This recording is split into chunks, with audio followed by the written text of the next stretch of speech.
Good evening, everyone. Am I audible to all of you?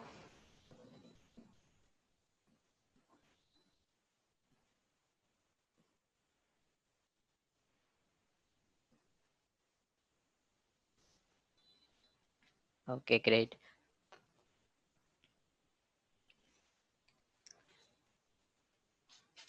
अभी तक जो भी हमने पढ़ा है उसमें किसी को कोई भी डाउट है, कोई क्वेश्चन है?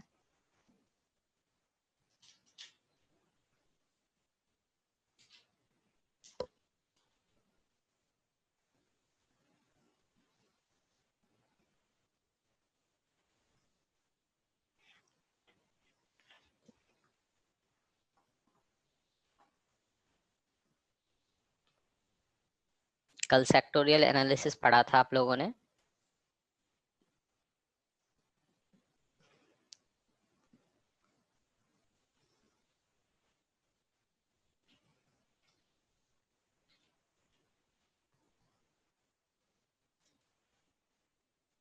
हेमलता, आपने रिकॉर्डिंग नहीं देखी?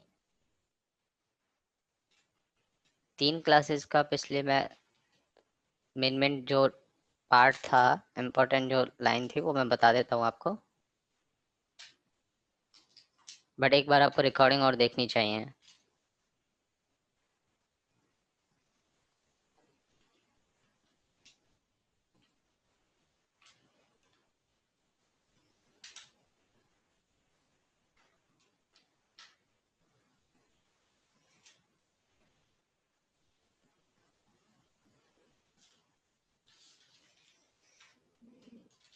सर, सेक्टर डिमांड जोन को सपोर्ट करता है, सप्लाई जोन को। सर, दोनों को सपोर्ट करता है, डिमांड सप्लाई। समझा नहीं मैं, आप क्या पूछ रहे हैं?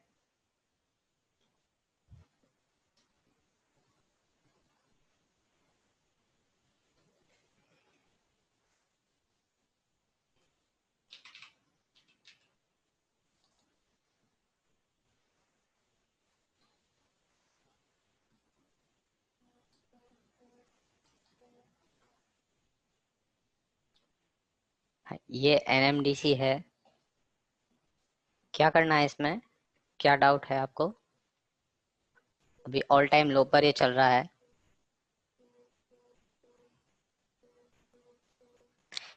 कोई भी स्टॉक जब ऑल टाइम लो पे होता है तो उसमें कोई डिमांड जोन नहीं होता, उसमें न्यू डिमांड जोन ही फॉर्म होते हैं। जब भी ये प्राइस यहाँ से रिवर्स होगी ऊपर की तरफ, तो कोई ना कोई नया डिमांड जोन बनेगा।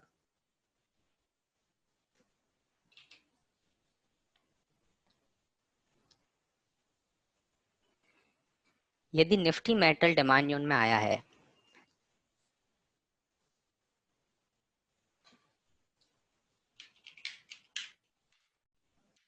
देखिए, निफ्टी मेटल इस मंथली के ड्रॉप बेस रैली के डिमांड जोन में आया है, और उस टाइम पे निफ्टी मेटल का शेयर एनएमडीसी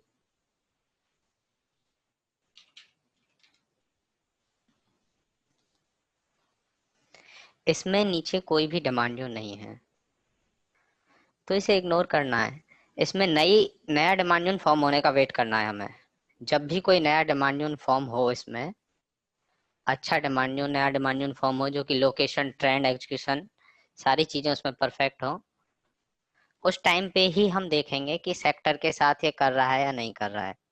सेक्टर तो है, सेक्टर में तो डिमांड जोन है अभी, बट एनएमडीसी में नहीं है, तो इसको इग्नोर करेंगे अभी।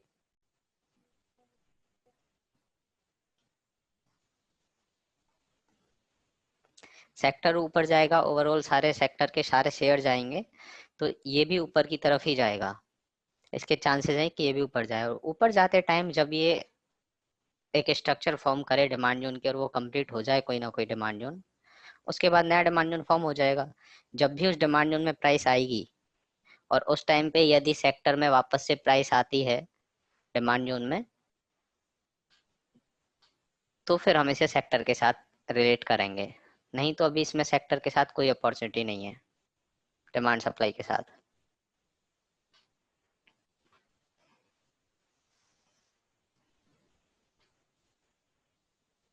बिल्कुल, सेक्टर और ये दोनों एक साथ हैं, सेक्टर और स्टॉक में एक साथ जोन है, तो ही उसका ऑड स्कोर होगा, नहीं तो कोई और स्कोर नहीं माना जाएगा।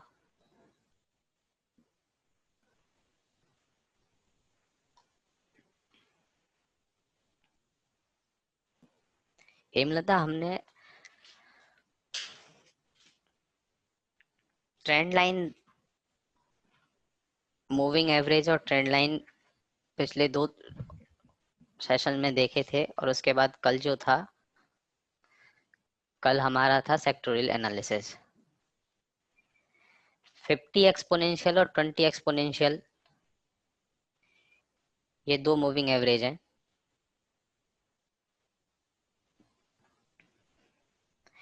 इन 2 मूविंग एवरेज के साथ कैसे हम अच्छी ट्रेड अपॉर्चुनिटी देखें और अपने ट्रेड सेटअप को अच्छा और स्कोर दें, वो हम लोगों ने पढ़ा था। बेसिकली इसमें 2 एप्लीकेशन थी, एक गोल्डन क्रॉसओवर, दूसरा डेथ क्रॉसओवर। जब भी lower EMA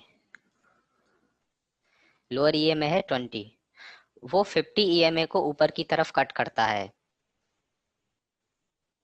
lower EMA higher EMA को ऊपर की तरफ कट करता है, तो उसे गोल्डन क्रॉसओवर बोलते हैं। और यदि लोअर ईएमए किसी हायर ईएमए को ऊपर से नीचे की तरफ कट करता है, तो उसे डेथ क्रॉसओवर बोलते हैं, जैसे ये।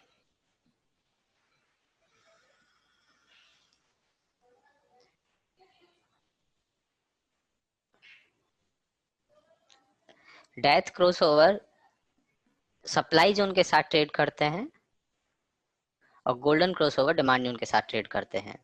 बेसिकली ये कन्वेंशनल टेक्निक है, बट हमें सिर्फ इसी के ऊपर डिपेंड नहीं रहना है, हमें इन दोनों को डिमांड सप्लाई के साथ ही ट्रेड करना है।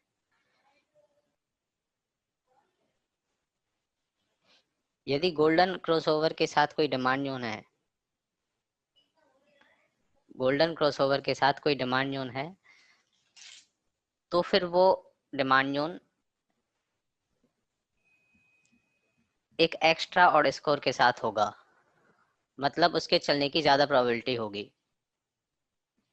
और यदि कोई सप्लाई जोन किसी डेथ क्रॉसओवर के साथ है,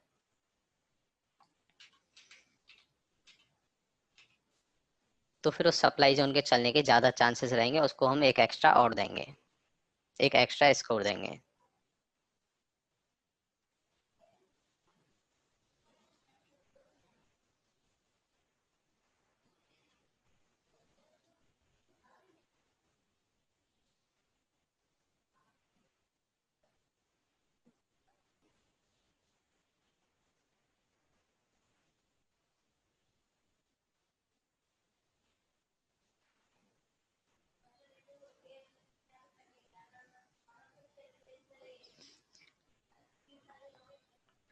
कंफर्मेशन नहीं सर, एक ऑड स्कोर, नया ऑड स्कोर। अभी तक हम लोग 7 स्कोर थे हमारे पास, अब उसमें यदि हमारे पास ऐसा कोई गोल्डन क्रॉसओवर, डेथ क्रॉसओवर के साथ कोई जोन फॉर्म होता है, तो हम उसे एक और एक्स्ट्रा और दे देंगे। फिर हमारे पास 8 आउट ऑफ 8 होगा, जो हमारा ऑड स्कोर होगा वो 8 आउट ऑफ 8 होगा।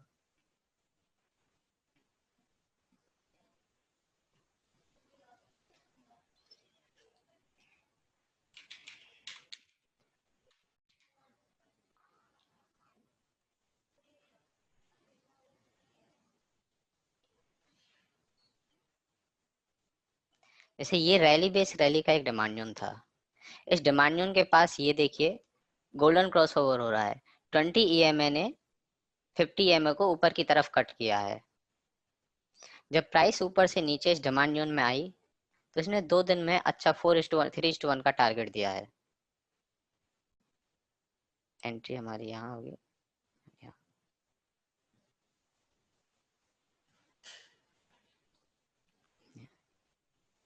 और वहीं पे यदि सप्लाई जोन के साथ ऐसा होता, जैसे ये ड्रॉप बेस्ड ड्रॉप है, अब यहाँ पे कोई डेथ क्रॉसओवर फॉर्म हुआ होता, तो वो एक एक्स्ट्रा ऑड होता उस पर्टिकुलर जोन के लिए। एक था हायर टाइम फ्रेम का 20 ईएमए, हमें हायर टाइम फ्रेम के जो ईएमएज हैं उन पे हॉरिजॉन्टल लाइन मार्क कर लेनी है।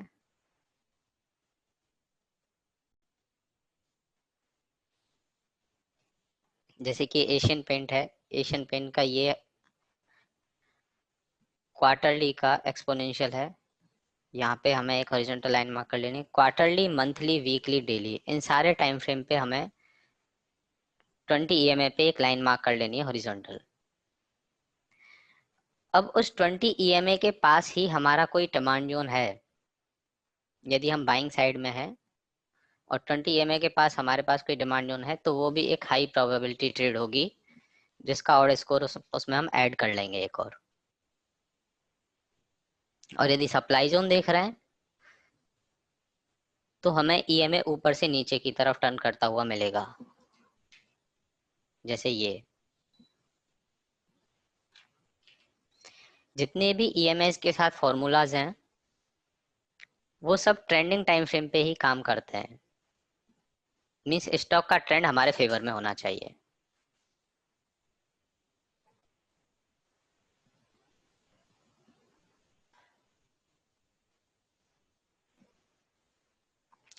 गोल्डन क्रॉसओवर, डेथ क्रॉसओवर, जितनी भी एप्लीकेशन है वो सारी एप्लीकेशन एग्जीक्यूशन टाइम फ्रेम पे ही काम में आएंगी, और जनरली हमें मंथली इनकम ट्रेड और वीकली इनकम ट्रेड के लिए उनको काम में लेना है।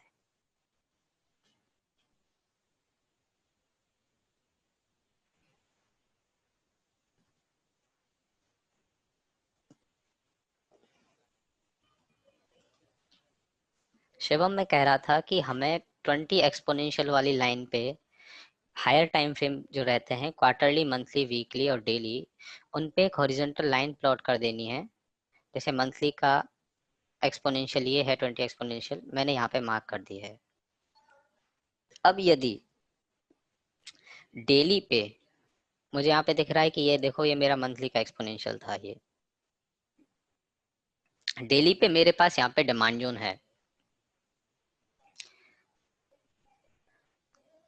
तो ये मेरे लिए एक एक्स्ट्रा ऑड के साथ डिमांड जोन हो गया। क्यों? क्योंकि ये 20 वाली एक्सपोनेंशियल जो लाइन है वो मेरे डिमांड जोन को कोइंसाइड कर रही है।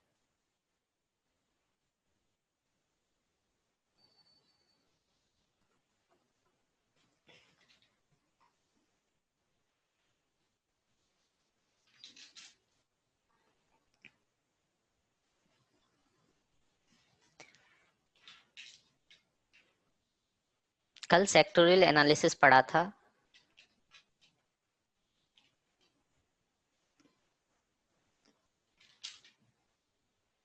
जिसमें हमें सेक्टर में भी डिमांड सप्लाई फाइंड आउट करने होते हैं। यदि सेक्टर में कोई डिमांड जोन है,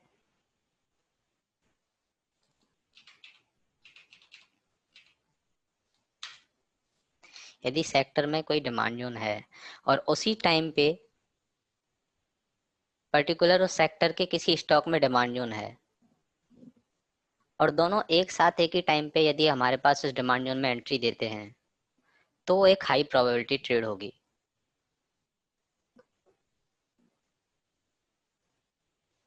सेम सप्लाई जोन के लिए है, यदि सेक्टर में सप्लाई जोन है, उस पर्टिकुलर सेक्टर के किसी स्टॉक में सप्लाई जोन है और दोनों सेम टाइम पे एंट्री देते हैं, तो वो भी एक हाई प्रोबेबिलिटी ट्रेड होगी। बाकी आप इसमें मैंने मेन मेन पॉइंट बता दिए हैं, इसकी रिकॉर्डिंग देखना और अपने हाथ से नोट्स एक बार बनाना इनके, फिर प्रैक्टिस करना।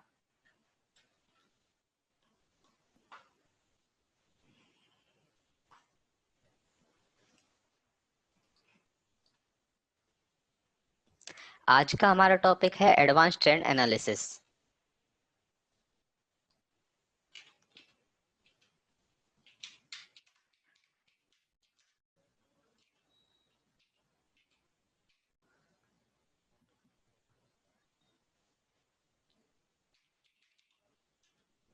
Advance trend analysis. अभी तक जो हम ट्रेंड देख रहे थे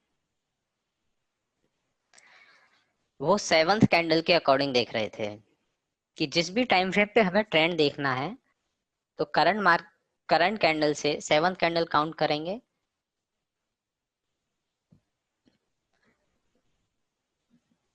और फिर एक क्लॉकवाइज फॉर्मेशन बना के हमें देखना होता था कि उसका ट्रेंड अप है या डाउन है।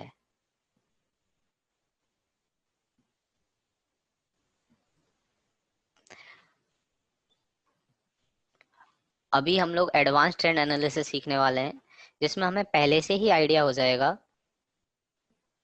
कि आने वाले टाइम में हमारे किसी भी स्टॉक का ट्रेंड क्या रहने वाला है। यदि प्राइस यहाँ आती है तो हमारा ट्रेंड क्या होगा,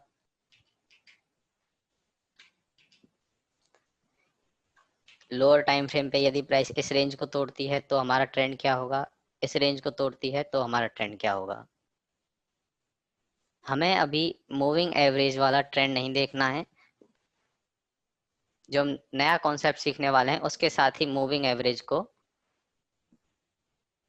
कोरिलेट करके देखना है।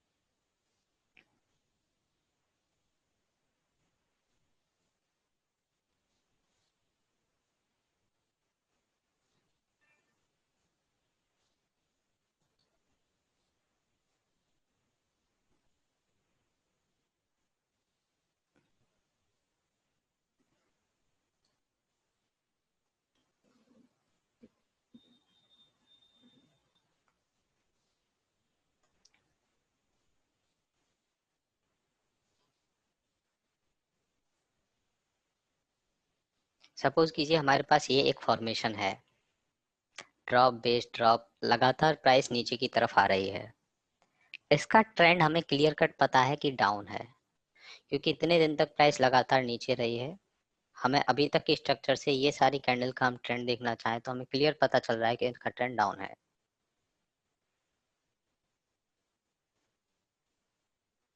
हम लोग देखते थे कि अब यदि प्राइस ऊपर जाने लगे और ऊपर जाने के बाद यदि हमारे मूविंग एवरेज का कलर चेंज हो और मूविंग एवरेज क्लॉकवाइज सिस्टम के अकॉर्डिंग 3 और 6 के बीच में ट्रेड करे, सॉरी 12 और 3 के बीच में ट्रेड करे, तो हमारा ट्रेंड अप होगा, और 3 और 6 के बीच में करे तो ट्रेंड डाउन होगा।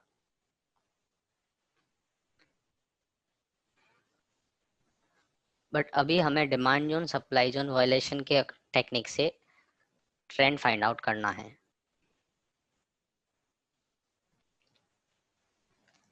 ये हमारे पास कोई स्ट्रक्चर है जिसमें दो डिमांड जोन है हमारे पास, एक ये और एक ये।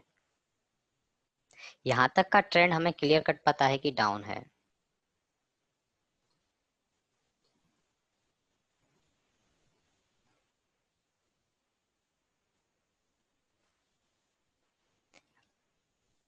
अब यदि प्राइस कुछ इस तरह का फॉर्मेशन बना के ऊपर की तरफ जाती है, प्राइस की कुछ इस तरह का फॉर्मेशन बनाकर ऊपर की तरफ जा रही है, और उसने इस सप्लाई जोन को, ये जो सप्लाई जोन है नियरेस्ट एक सप्लाई जोन, इस सप्लाई जोन को ब्रेक कर दिया है, और इस सप्लाई जोन को ब्रेक करने के बाद उसके ऊपर क्लोजिंग दी है प्राइस ने,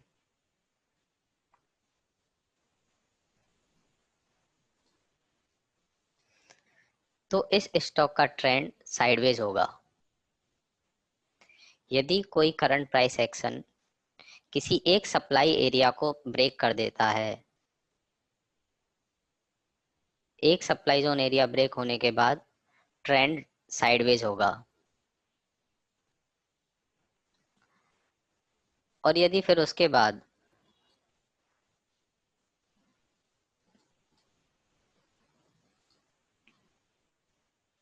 यदि प्राइस इस दूसरे सप्लाई जोन एरिया को भी ब्रेक कर देती है, और ब्रेक करने के बाद उस सप्लाई जोन, उस पर्टिकुलर सप्लाई जोन एरिया के ऊपर क्लोजिंग देती है, तो वो ट्रेंड अप हो जाएगा।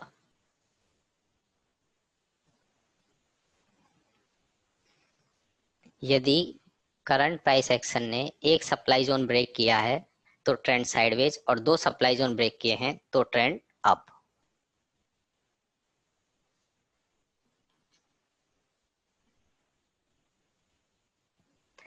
ब्रेक करने का मतलब ऊपर क्लोजिंग होना जरूरी है।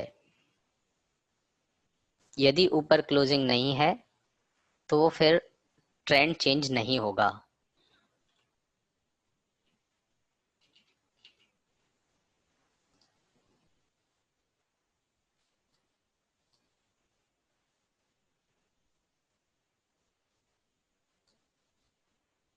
सपोज कीजिए ये दूसरा सप्लाई जोन था,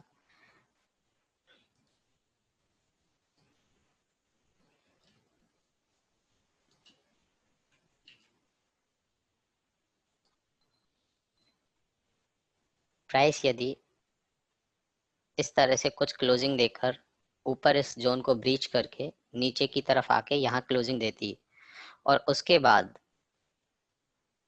स्टॉक नीचे की तरफ मूव देता, तो हम इस ट्रेंड को अप ट्रेंड नहीं बोलते। क्यों? क्योंकि इसके ऊपर प्राइस ने क्लोजिंग नहीं दी। इस पर्टिकुलर एरिया के ऊपर, ये जो सप्लाई जोन का एरिया था, इस सप्लाई जोन के एरिया के ऊपर प्राइस ने क्लोजिंग नहीं दी। जब तक दो सप्लाई जोन तोड़ने के बाद कैंडल ऊपर क्लोज नहीं हो जाएगी, चाहे ये कैंडल हो चाहे उसके बाद दूसरी नेक्स्ट कैंडल हो, प्राइस की क्लोजिंग ऊपर ही होनी चाहिए, तो हमारा ट्रेंड चेंज नहीं होगा। तो हमारा ट्रेंड चेंज नहीं होगा।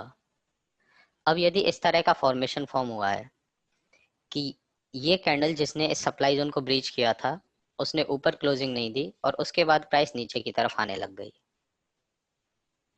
उसके बाद प्राइस नीचे की तरफ आने लग गई, इस केस में ट्रेंड अप कब होगा? जब प्राइस दोबारा इस वाले एरिया को, ये जो नया एरिया जो फॉर्म हुआ था, नया एरिया जो फॉर्म हुआ था उस नए एरिया के ऊपर क्लोजिंग दे, तो फिर हमारा ट्रेंड अप होगा। अब जरूरी नहीं है कि यहाँ पे कोई बेस कैंडल हो, जरूरी नहीं है कि इस एरिया में जहां से प्राइस में डाउनफॉल आया है वहां कोई प्रॉपर जोन का फॉर्मेशन हो।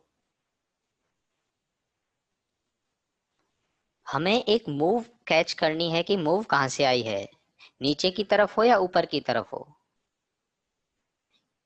यदि विदाउट बेस कैंडल यहाँ पे प्राइस नीचे आई है तो भी ये एक मूव में काउंट होगा।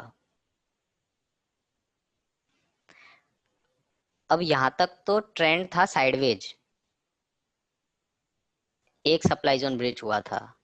अब ट्रेंड अप हो जाएगा जब ये सप्लाई जोन ब्रीच होकर ऊपर क्लोजिंग दे देगा, तो जो नया सप्लाई जोन फॉर्म हुआ है वो।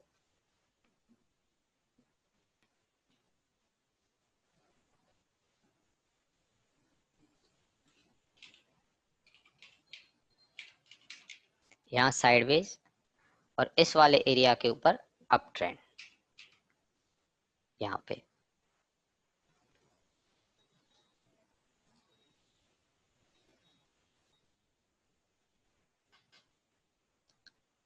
एक सप्लाई जोन एरिया तोड़ने के बाद साइडवेज, दूसरा सप्लाई जोन एरिया तोड़ने के बाद ट्रेंड अप।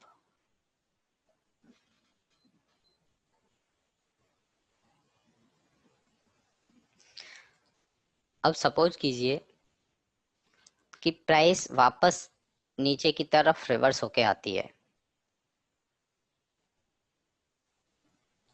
प्राइस वापस नीचे की तरफ आ रही है, प्राइस ऊपर से नीचे की तरफ आ रही है। अब ये जो करंट प्राइस एक्शन है, इससे पहले यहाँ तक ट्रेंड अप था, इस ग्रीन कैंडल तक ट्रेंड अप था। अब उसके जब बाद जब प्राइस में नीचे की तरफ डाउनफॉल आने लगा तो फिर ट्रेंड के लिए नई सिचुएशन होगी। अब यदि प्राइस ऊपर से नीचे की तरफ आते टाइम किसी एक डिमांड जोन एरिया को, किसी एक डिमांड जोन एरिया को, ये समझिए कि ये एक डिमांड जोन का एरिया था, एक डिमांड जोन एरिया को तोड़कर नीचे की तरफ क्लोजिंग दे दे तो उसका ट्रेंड साइडवेज हो जाएगा।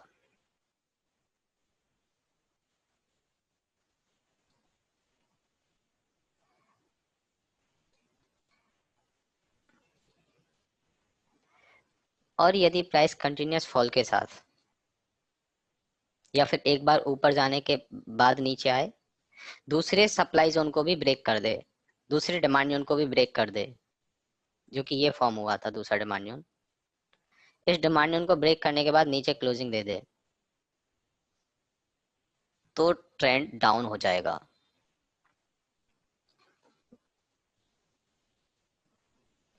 मतलब यदि एक सप्लाई जोन टूटता है और एक डिमांड जोन टूटता है तो ट्रेंड साइडवेज होता है, और यदि दो डिमांड जोन कंटिन्यूस टूट जाते हैं, ब्रेक हो जाते हैं, तो ट्रेंड डाउन, और दो सप्लाई जोन ब्रेक हो जाते हैं कंटिन्यूस तो ट्रेंड अप।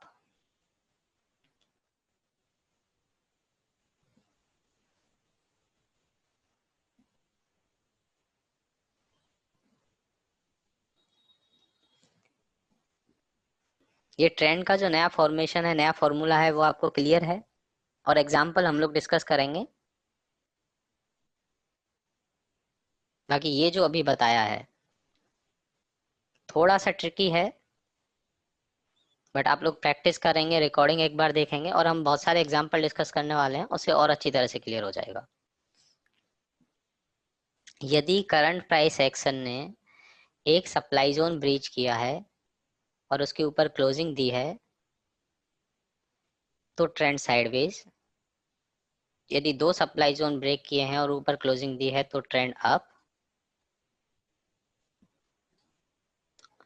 और यदि एक डिमांड जोन ब्रेक किया है, क्योंकि यहां तक तो देखिए ट्रेंड अप ही था, ये वाले एरिया तक तो ट्रेंड अप था, अब प्राइस ने एक डिमांड जोन ब्रेक कर दिया,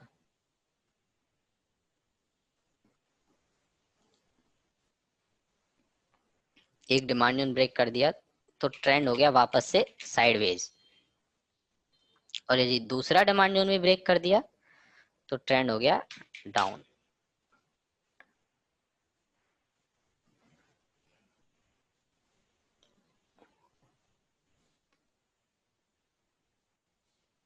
अब सपोज कीजिए कि ये वाला कोई प्रॉपर डिमांड जोन का फॉर्मेशन नहीं था, ये जो था ये प्रॉपर डिमांड जोन का फॉर्मेशन नहीं था, तो क्या ये एरिया ब्रेक होने के बाद भी ट्रेंड में कुछ चेंजेस आएंगे? जैसे कि पहले ये एरिया तोड़ने के बाद साइडवेज हो गया था ट्रेंड, अब यदि यहाँ पे डिमांड जोन नहीं है तो भी ये एरिया जब ब्रेक होगा और इसके नीचे क्लोजिंग देगी कोई भी कैंडल, तो भी इसका ट्रेंड चेंज हो जाएगा। क्यों? क्योंकि यहाँ पे प्रॉपर डिमांड जोन का फॉर्मेशन तो नहीं है, बट प्राइस ने ऊपर की तरफ एक रिवर्सल पैटर्न बनाया है, प्राइस रिवर्स हुई है यहाँ से और एक ऊपर की तरफ गई है। ये एक पर्टिकुलर मूव है, इसको हम एक मूव में काउंट करेंगे। हमें जरूरी नहीं है कि डिमांड जोन सप्लाई जोन ही ब्रेक हो, यदि बिना डिमांड जोन सप्लाई जोन के एक कोई मूव भी ब्रेक हो रही है तो भी उसे demand zone supply zone violation में माना जाएगा।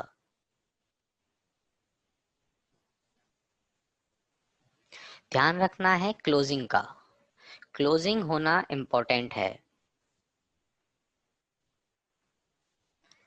क्लोजिंग होना इंपॉर्टेंट है। यदि कैंडल किसी जोन के या किसी मूव के ऊपर या नीचे कहीं भी उसे ब्रेक करने के बाद क्लोजिंग नहीं दे रही है, इस वाले केस में इसने ऊपर क्लोजिंग नहीं दी तो ट्रेंड अप नहीं हुआ है, ट्रेंड साइडवेज ही रहा है। उसके बाद प्राइस नीचे आई, नीचे आने के बाद वापस से ऊपर गई और जो नया एरिया जो फॉर्म हुआ था, ये वाला नया एरिया, उसके ऊपर क्लोजिंग दे दी तो फिर ट्रेंड अप हुआ है, इस वाले एरिया के ऊपर ट्रेंड अप हुआ है।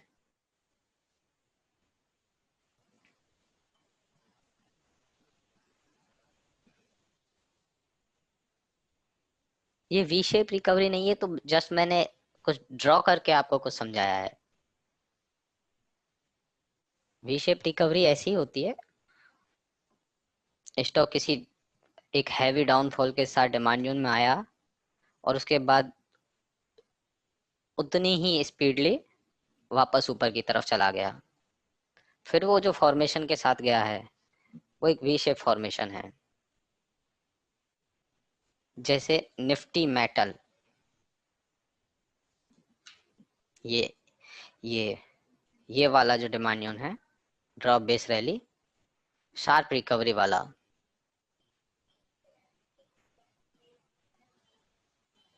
ये है वी शेप। अब यदि प्राइस इसमें आई है 1-2 महीने, 3 महीने, 4 महीने यहाँ पर सस्टेन करके, उसके बाद यदि वापस से ऊपर की तरफ ऐसा ही फॉर्मेशन बनाती है तो फिर वो नया डिमांड हमारे पास फॉर्म हो जाएगा। जैसे हमने एसबीआई के एग्जांपल में भी देखा था।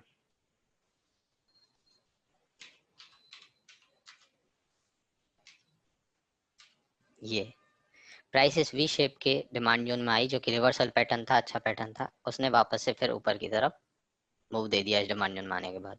ये भी एक वी शेप रिकवरी थी, बट यहाँ पे कोई बेस एरिया नहीं बना था हायर टाइम फ्रेम पे। लोअर टाइम फ्रेम पे बना होगा क्योंकि मैंने आपको बताया था कि एक बिग रेड कैंडल के बाद कोई बिग ग्रीन कैंडल बने, या बिग ग्रीन कैंडल के बाद कोई रेड कैंडल बने, तो वहां पे लोअर टाइम फ्रेम पे कोई ना कोई डिमांड जोन या सप्लाई जोन होता है। ये रहा, ये डिमांड जोन फॉर्म करके प्राइस गई थी।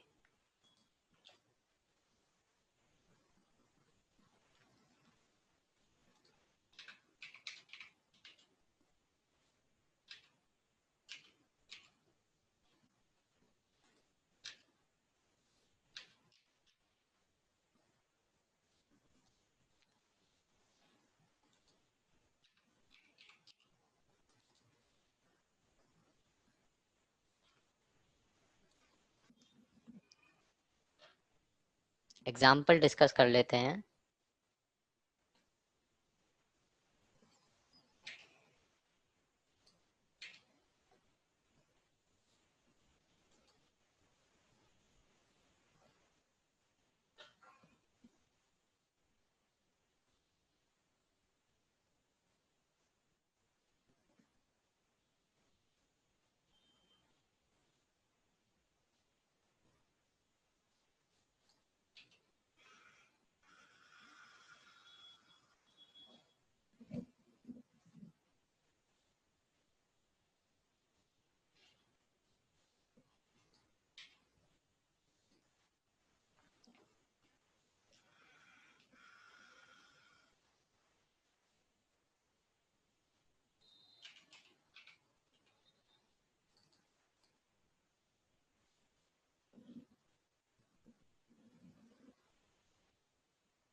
ये एशियन पेंट का चार्ट है हमारे पास वीकली पे।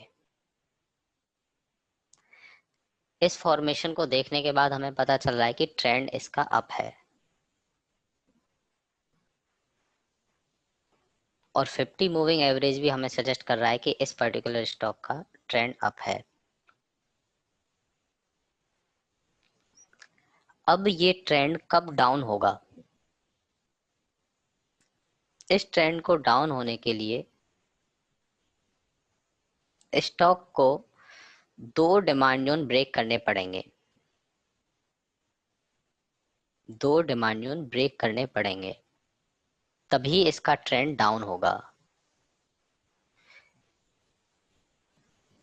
सबसे पास में एक ये डिमांड जोन है, ड्रॉप बेस रैली, और दूसरा डिमांड जोन है ये। अब यदि प्राइस ऐसे यहाँ पे आती है और इसको ब्रीच करके नीचे क्लोजिंग देती है, इसको ब्रीच करके नीचे क्लोजिंग देती है, तो यहां तक हमारा ट्रेंड हो जाएगा डाउन। इस पर्टिकुलर एरिया में आते ही हमारा ट्रेंड हो जाएगा डाउन, और उसके बाद जब ये इस डिमांड जोन को ब्रेक करेगा, ये ड्रॉप बेस वाली, और उसको ब्रेक करने के बाद नीचे क्लोजिंग इंपॉर्टेंट है।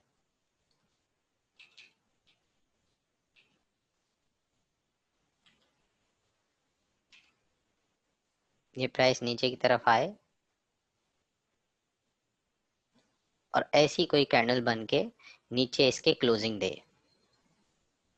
तो फिर उसका ट्रेंड हो जाएगा डाउन। एक डिमांड ब्रेक होने पे ट्रेंड साइडवेज, दूसरा डिमांड ब्रेक होने पे ट्रेंड डाउन।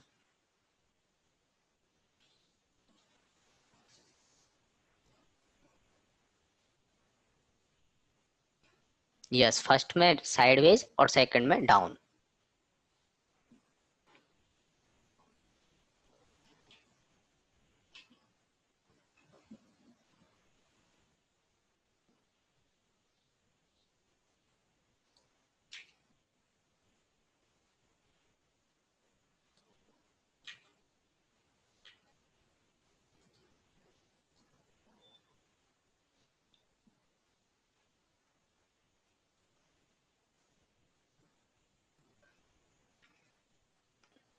अभी इस मूविंग एवरेज के अकॉर्डिंग, जो हमारे पास ये मूविंग एवरेज है, इसके अकॉर्डिंग हमें ट्रेंड अप शो हो रहा है।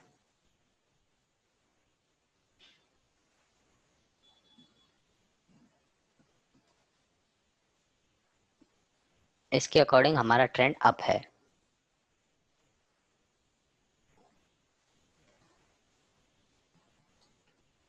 यदि ये इस डिमांड को और इस डिमांड को ब्रेक करे तो ट्रेंड डाउन होगा।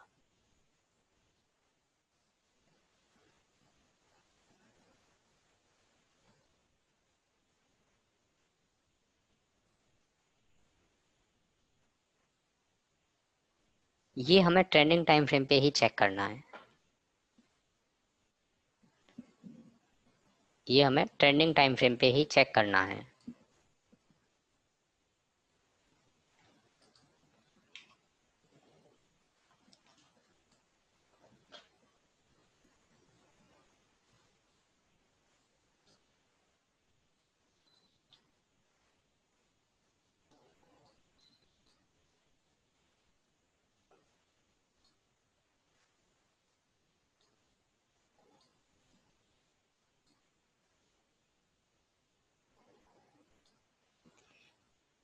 ये हमारे पास क्लियर कट अप ट्रेंड है डेली के टाइम फ्रेम पे।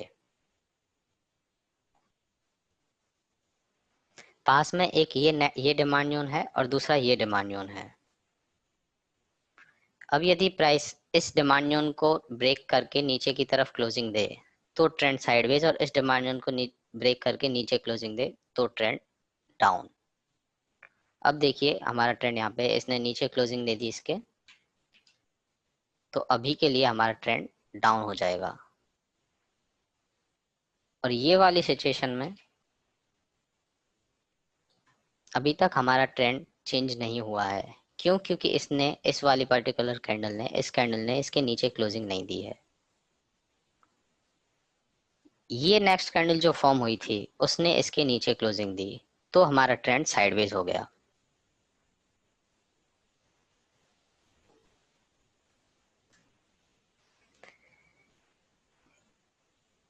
यदि मूविंग एवरेज का कलर, जितेंद्र जी,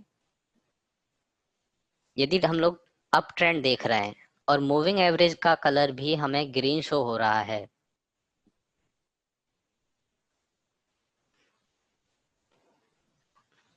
यदि अप ट्रेंड में मूविंग एवरेज का कलर ग्रीन शो हो रहा है तो वो ठीक है हमारे लिए। ऐसा नहीं है कि हर टाइम हमारे पास डिमांड जोन सप्लाई जोन वालेशन के अकॉर्डिंग ट्रेंड अप है और मूविंग एवरेज का कलर यदि रेड है तो फिर हमें उसको डिमांड सप्लाई वॉल्यूशन को इग्नोर करना है। नहीं, हमारी प्रायोरिटी डिमांड सप्लाई वॉल्यूशन ही रहने वाली है। यदि मूविंग एवरेज का कलर हमारा साथ दे रहा है तो कहीं ना कहीं एक डाउनफॉल या एक अपमूव के बाद प्राइस ने सस्टेन किया है। प्राइस ने सस्टेन किया है उसके बाद ही इस मूविंग एवरेज वाला जो डेटा है, जो लास्ट प्रीवियस डेटा था, प्रीवियस डेटा हटता गया और न्यू डेटा उसमें ऐड होता गया, और न्यू डेटा ऐड होने के बाद जो उसमें एवरेजिंग आई वो ऊपर की प्राइस की आई है, और ऊपर की प्राइस आने के बाद ग्रीन मूविंग एवरेज फॉर्म हुआ है। और यदि ये हम डाउन साइड में देख रहे हैं तो उस एरिया के नीचे कहीं ना कहीं उस मूविंग एवरेज ने सस्टेन किया है कंटिन्यूअसली। जैसे कि ये देखिए, यहाँ पे एकदम से साइडवेज है, ये साइडवेज है। अब 2 दिन प्राइस ऊपर यहाँ तक चली गई। अब 2 दिन जाने के बाद ऐसा तो नहीं है ये जो मूविंग एवरेज वाली लाइन है ये अचानक से इसके साथ ही ऊपर चली गई हो। क्यों? क्योंकि इतने दिन का जो डेटा ऐड हो रहा था उसमें सपोज कीजिए ये 2 कैंडल का डेटा बस हटा है और ये 2 कैंडल का ऐड हुआ है। जब तक इसमें और नई क्लोजिंग प्राइस, ऊपर की नई क्लोजिंग प्राइस ऐड नहीं होगी तब तक ये और ऊपर की तरफ नहीं जाएगा। जैसे जैसे प्रीवियस हटता जाएगा और नया ऊपर का ऐड होता जाएगा तो ही इसका कलर चेंज होगा, तो ही इस मूविंग एवरेज का कलर चेंज होगा। प्राइस सस्टेन करती है तभी मूविंग एवरेज का कलर चेंज होता है। प्राइस यहाँ पे सस्टेन करी, चाहे नेक्स्ट डे इसने रेड कैंडल बनाई पर क्लोजिंग हम ऊपर की रही। ये नीचे वाला डेटा था, ये डेटा हट गया और ऊपर का डेटा इसमें ऐड हो गया। फिर इसके बाद देखिए इसने ग्रीन फॉर्मेशन शुरू कर दिया।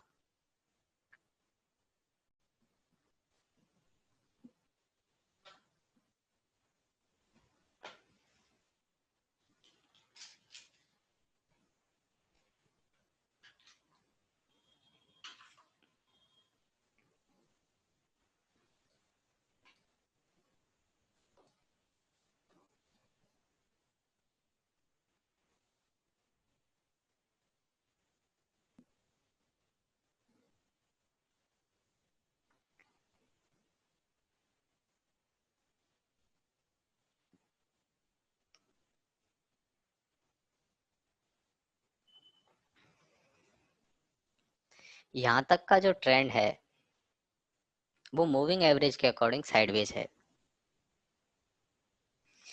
बट जब हम इसका ट्रेंड देखेंगे कि आने वाले टाइम पे क्या ट्रेंड रहने वाला है, जब प्राइस यहाँ आएगी या यहाँ आएगी तो ट्रेंड क्या होगा, या इसका ट्रेंड अप कब होगा और डाउन कब होगा और साइडवेज कब रहेगा। तो एक नियरेस्ट डिमांड या सप्लाई ये ब्रेक करेगा। ये वाला जो सप्लाई जोन एरिया है ये प्रॉपर एरिया नहीं है, बट प्राइस में यहाँ से यहाँ तक कंटिन्यूअसली एक डाउनफॉल आया है, ये एक मूव है।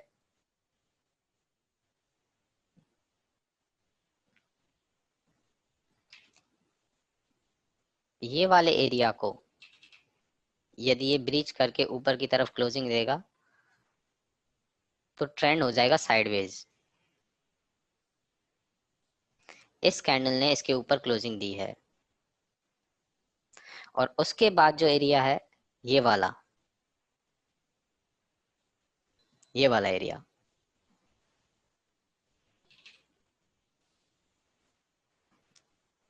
इसके ऊपर यदि इसकी क्लोजिंग दी है तो फिर होगा ट्रेंड अप। देखिए इस फॉर्मेशन ने इसके ऊपर क्लोजिंग दी है तो अब इस सिचुएशन में हमारा ट्रेंड अप हो गया।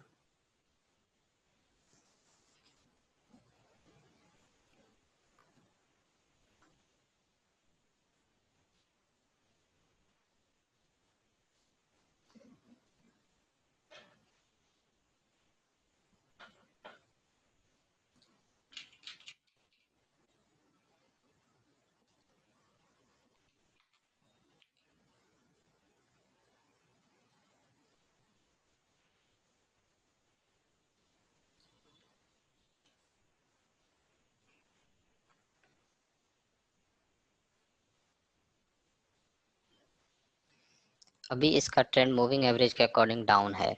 Amaraja battery weekly moving average के अकॉर्डिंग इसका ट्रेंड डाउन है।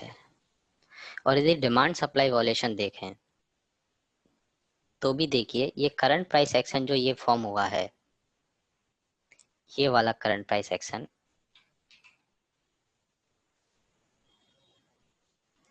इसने एक इस डिमांड जोन को ब्रेक किया है और एक इस एरिया को ब्रेक किया है, एक इसे और एक इसे। तो डिमांड सप्लाई वॉल्यूशन के अकॉर्डिंग भी इसका ट्रेंड डाउन हो गया। अब इस ट्रेंड को यदि अप होना है तो इसे कोई दो सप्लाई जोन ब्रेक करने पड़ेंगे। इसे दो सप्लाई जोन ब्रेक करने पड़ेंगे। जैसे पहला सप्लाई जोन ये है, ये वाला। यदि ये इस सप्लाई जोन को ब्रेक करता है तो ट्रेंड हो जाएगा साइडवेज। इस सप्लाई जोन को ब्रेक करेगा तो ट्रेंड हो जाएगा साइडवेज। उसके बाद आप देख रहे होंगे कि मेरे पास ये रेड, ग्रीन और रेड कैंडल का एक कॉम्बिनेशन है, जहां से प्राइस में एक डाउन मूव तो आया है, बट ये दोनों एरिया बहुत पास हैं। ये दोनों एरिया एकदम से पास पास हैं। तो हम इन दोनों एरिया को कंबाइन करेंगे। इन दोनों एरियाज को हम कंबाइन करेंगे। अब स्टॉक यदि इसके ऊपर क्लोजिंग देता है तो ट्रेंड साइडवेज नहीं होगा, इस इस वाले फॉर्मेशन के ऊपर क्लोजिंग देना जरूरी है। क्यों? ये दोनों पास पास का एरिया हो गया।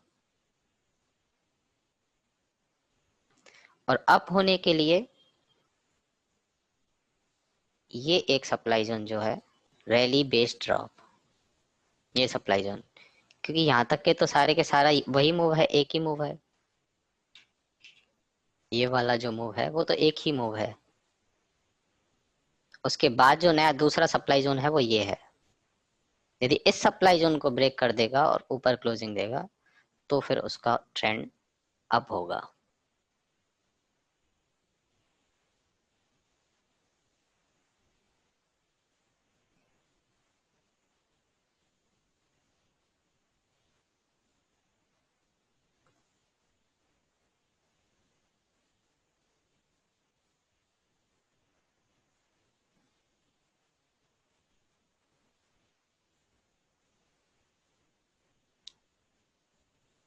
कौन सी वाली थर्ड कैंडल सर?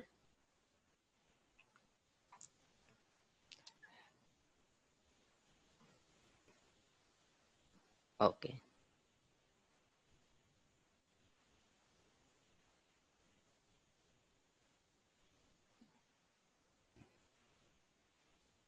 तो ट्रेंड डिमांड सप्लाई वॉल्यूशन के अकॉर्डिंग ट्रेंड को कैसे आइडेंटिफाई करना है ये आप लोगों ने सीख लिया।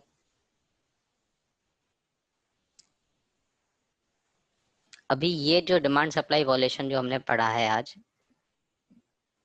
एडवांस ट्रेंड एनालिसिस जो हमने पढ़ा है, उससे ही हम कंफर्मेशन ट्रेड लेने वाले हैं आने वाली क्लासेस में। कि जब ट्रेंड डाउन हो या ट्रेंड अप हो तो हमें रिवर्स ट्रेड कैसे लेनी है। अप ट्रेंड में सेलिंग की और डाउन ट्रेंड में बाइंग की ट्रेड कैसे सेटअप करनी है, वो एडवांस ट्रेंड एनालिसिस से ही सीखी जाएगी। टाइम फ्रेम रहेगा इसका, जो टाइम फ्रेम पे हमें ये वॉल्यूशन देखना है, ट्रेंडिंग टाइम फ्रेम पे देखना है।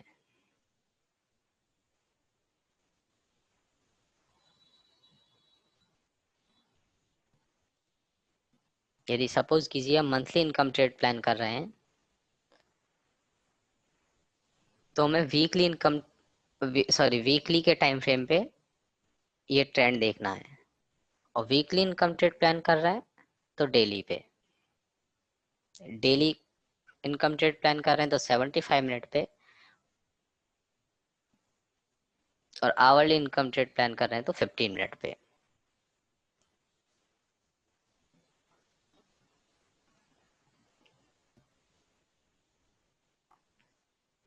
ये क्लियर है आप लोगों को? डिमांड सप्लाई वॉल्यूशन, हमें प्रॉपर सप्लाई जोन और डिमांड जोन का स्ट्रक्चर नहीं हो तो भी एक पर्टिकुलर मूव को काउंट करना है।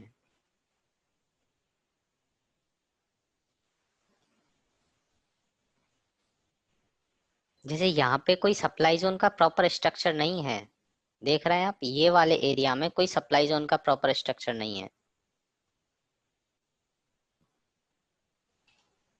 पर प्राइस ने इस तरह से नीचे की तरफ डाउनफॉल तो दिया है। ये एक पर्टिकुलर मूव तो हुई ना, ये वाली जो है, ये प्राइस एक्शन, ये एक मूव में काउंट होगा, चाहे सप्लाई जोन नहीं है तो भी, क्योंकि प्राइस एक बार रिवर्स होने के बाद नीचे की तरफ आई थी, प्राइस रिवर्स होने के बाद नीचे की तरफ आई थी।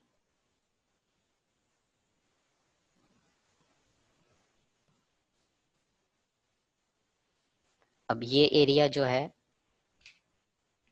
यहाँ पे भी कोई डिमांड नहीं बना, बट यहाँ पे भी प्राइस रिवर्स होकर ऊपर की तरफ गई थी, तो ये एरिया ब्रेक होने के बाद भी ट्रेंड चेंज होगा।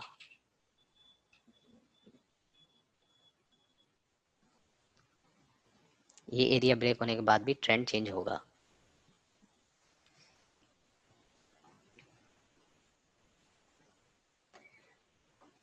ये हो गई demand zone supply zone violation के बिहाफ पे ट्रेंड चेक करना।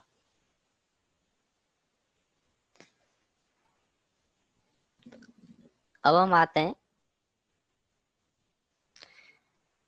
हायर हाइज और लोअर लोज जब प्राइस बनाए, जिसके अकॉर्डिंग कन्वेंशनल ट्रेडर जो होते हैं वो ट्रेड आइडेंटिफाई करते हैं।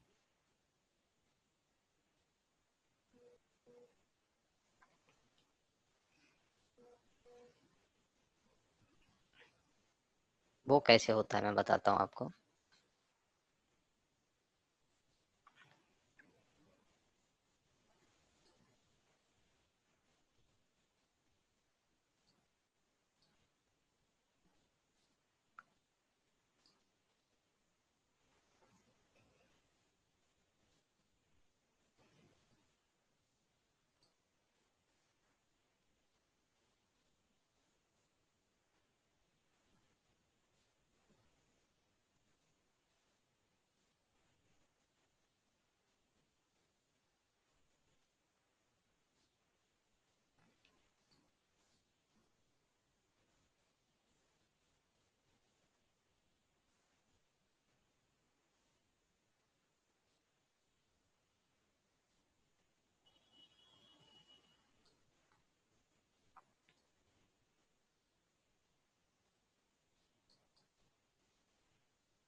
ये देखिए, ये एक डिमांड जोन सप्लाई जोन के फॉर्मेशन है कुछ। यहाँ पे देखिए कंटिन्यूसली प्राइस नीचे की तरफ आ रही है,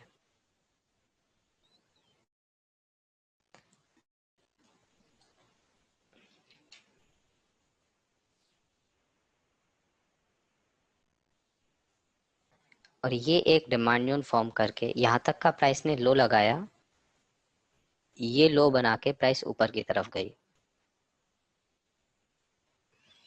और ऊपर जाने के बाद ये वाला जो डाउनफॉल था जहां से प्राइस ऊपर से नीचे की तरफ आना शुरू हुई, उसको ब्रेक नहीं किया, ना ही वहां तक प्राइस पहुंची, और उससे पहले ही नीचे की तरफ उसने मूव देना शुरू कर दिया। उसे पहले नीचे की तरफ मूव देना चाहिए। और जो प्रीवियस लो प्राइस ने बनाया था, ये वाला जो प्रीवियस लो प्राइस ने फॉर्म किया था, उस प्रीवियस लो को नीचे की तरफ ब्रीच कर दिया और उसने नीचे क्लोजिंग भी दी है। उसके बाद फिर प्राइस ऊपर गई, ऊपर एक सप्लाई जोन फॉर्म किया, या सप्लाई जोन नहीं भी फॉर्म किया, बट प्राइस इस पुराने वाला जो सप्लाई जोन एरिया था, प्रीवियस जो एरिया था, उस एरिया को क्रॉस किए बिना ही नीचे की तरफ आ गई। मतलब ऊपर वाला लेवल इसने ब्रेक नहीं किया, और जब नीचे की तरफ आई, जब प्राइस ऊपर से नीचे की तरफ आई, तो इसने जो लास्ट इसका लो था उसको ब्रीच कर दिया। मतलब प्राइस नए लो बना रही है, बट ऊपर वाला जो एरिया है उसको ब्रेक नहीं कर रही है, जहां से डाउनफॉल शुरू हो रहा है।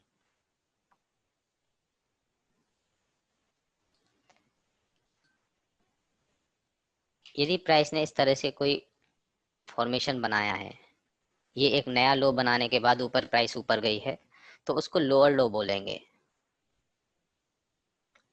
और ऊपर जाकर इसने नया हाई नहीं बनाया है, इस प्राइस ने नया हाई नहीं बनाया है, तो इसको लोअर हाई बोलेंगे। अब जब प्राइस ऊपर से नीचे की तरफ वापस आई और इसने पुराने वाले लोअर लो को ब्रेक कर दिया, तो ये रह गया नया लोअर लो। और जब प्राइस ऊपर गई और इसने ऊपर वाले लोअर हाई को ब्रेक नहीं किया,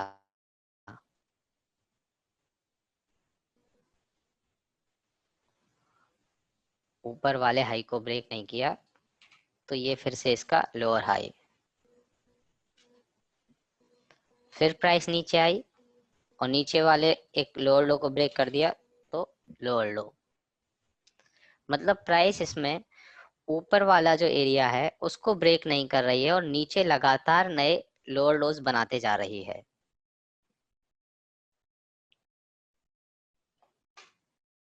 अब यदि प्राइस एक नया लोअर लो बनाती है, ये यहाँ पर इस प्राइस ने एक नया लोअर लो बनाया है,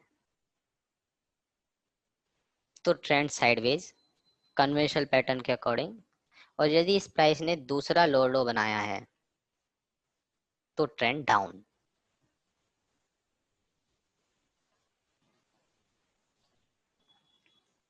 तो ट्रेंड डाउन माना जाएगा। अब इसके बाद यदि प्राइस ऊपर की तरफ गई और इसने प्रीवियस लोअर हाई को ब्रेक कर दिया, तो ये इसका नया हायर हाई। और ऊपर से नीचे आते टाइम, ऊपर से नीचे आते टाइम इसने प्रीवियस लोअर लो को ब्रेक नहीं किया, तो इसका ये हायर लो। और उसके बाद जब प्राइस ऊपर गई और इसने नया हायर हाई फॉर्म कर दिया प्रीवियस हायर हाई को काटते हुए, तो फिर इसका नया हाई।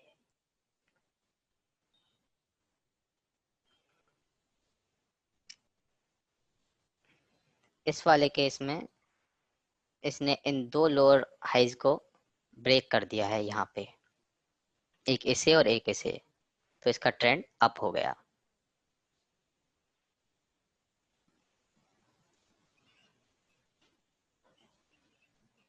यदि प्राइस एक लोअर लो को ब्रेक करे तो ट्रेंड साइडवेज, दो लोअर लोज को ब्रेक करे तो ट्रेंड डाउन, एक लोअर हाई को ब्रेक करे तो ट्रेंड साइडवेज, और दो हायर हाई को ब्रेक करे, सॉरी दो लोअर हाइज को ब्रेक करे तो ट्रेंड अप।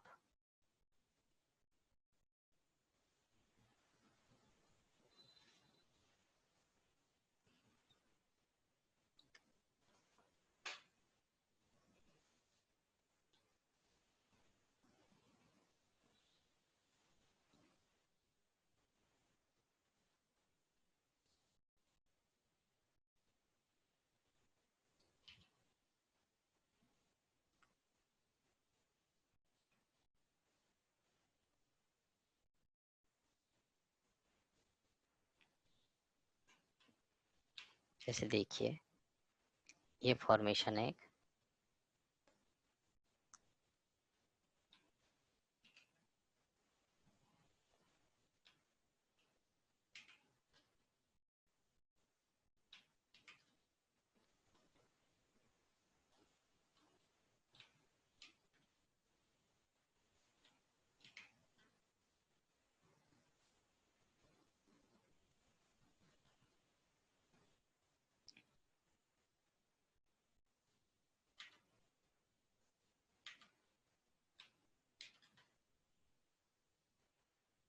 इसको मैं यहाँ तक ही काउंट कर लेता हूँ क्योंकि ये एरिया साइडवेज एरिया है। यहाँ पे ना तो कोई डिमांड सप्लाई फॉर्म हुआ है, ना ही कोई कहीं से प्राइस रिवर्स हुई है।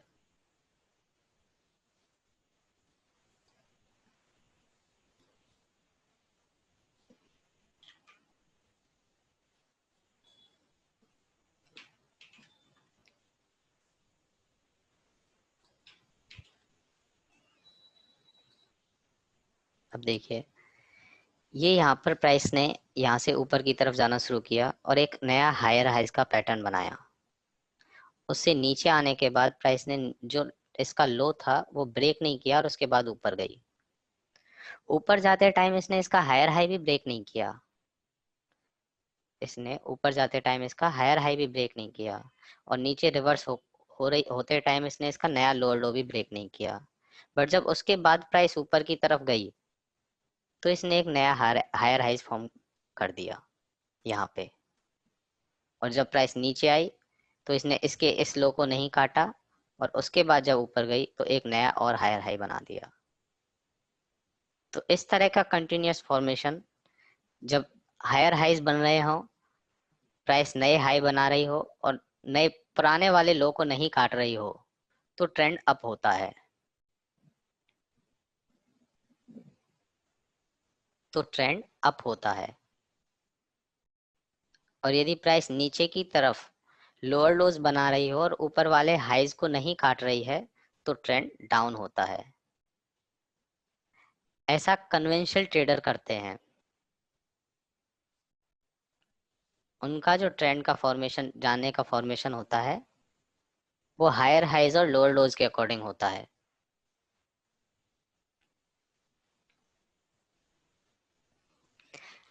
ये कोई फॉर्मेशन है, देखिए ड्रॉप बेस रैली और रैली बेस रैली का ये एक फॉर्मेशन है।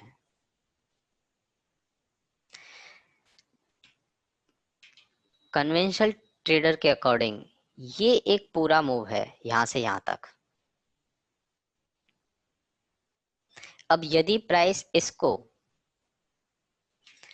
इस लेवल को ब्रेक नहीं करेगी जब तक उनके लिए ट्रेंड चेंज नहीं होगा। बट यदि हम डिमांड सप्लाई वायलेशन के अकॉर्डिंग देख रहे हैं तो हमारे पास इस पूरे मूव में ही देखिए दो डिमांड जोन हैं, एक तो ये और एक ये। उनके अकॉर्डिंग तो यहाँ पे साइडवेज होगा और हमारे अकॉर्डिंग यहाँ पे साइडवेज और यहाँ पे डाउन।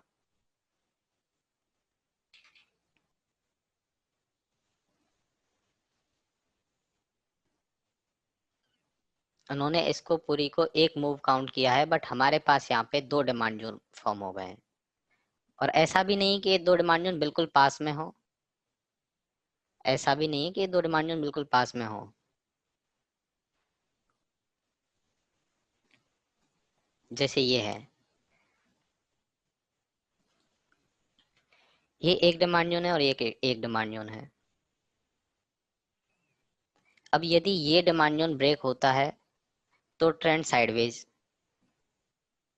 अब दूसरा जो डिमांड जोन होगा, दूसरा जो फॉर्मेशन होगा जिसके ब्रेक होने के बाद ट्रेंड चेंज हो जाएगा, वो हम इसे काउंट नहीं करेंगे। इसे काउंट नहीं करेंगे क्यों? क्योंकि ये तो बिल्कुल एकदम से इसके पास में ही है। जब प्राइस इस पूरे एरिया को ब्रेक करेगी तो ट्रेंड साइडवेज होगा। इस पूरे एरिया को ब्रेक करने के बाद ट्रेंड साइडवेज होगा। ऐसा नहीं ये एक एरिया है और ये एक एरिया, क्योंकि ये बहुत पास हैं और इस वाले केस में ये दोनों पास नहीं थे, ये दूर थे।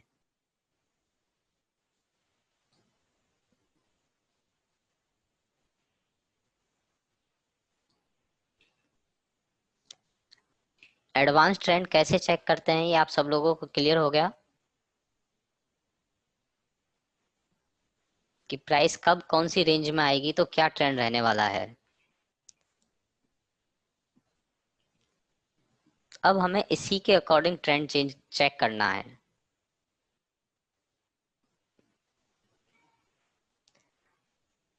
अब इससे क्या होगा, यदि हम लोग सपोज कीजिए मंथली इनकम ट्रेड प्लान कर रहे हैं एक्सिस बैंक में, या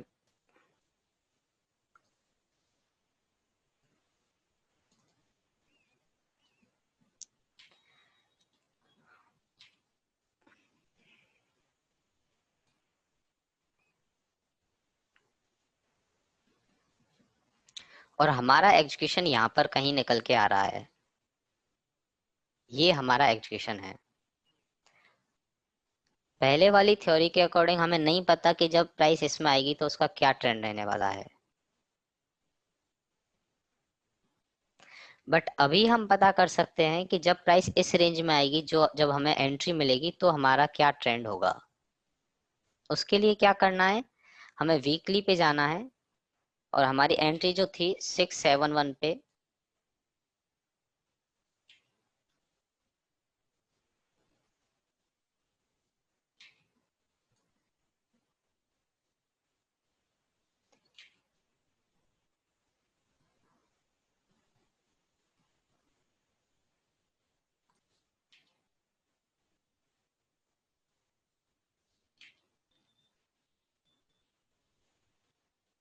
यहाँ इस एरिया में हमारी एंट्री थी। यहाँ जब प्राइस आएगी तो कितने सप्लाई जोन ब्रेक करके आएगी, कितने डिमांड जोन ब्रेक करके आएगी, वो हमें पहले से पता चल जाएगा कि प्राइस यहाँ पे एक ये डिमांड जोन ब्रेक करेगी और एक ये डिमांड जोन ब्रेक करेगी। ये दोनों डिमांड जोन ब्रेक होते ही ट्रेंड हो जाएगा इसका डाउन। तो फिर हम उस ट्रेड को नहीं लेंगे। यदि यहाँ पर कुछ ऐसी सिचुएशन होती कि यहाँ पर हमें एंट्री लेनी होती है और प्राइस ऊपर से नीचे की तरफ आ रही है और यहाँ पर उसने एंट्री दे दी, तो एक ही डिमांड जोन हमारा ब्रीच हुआ है यहाँ पे।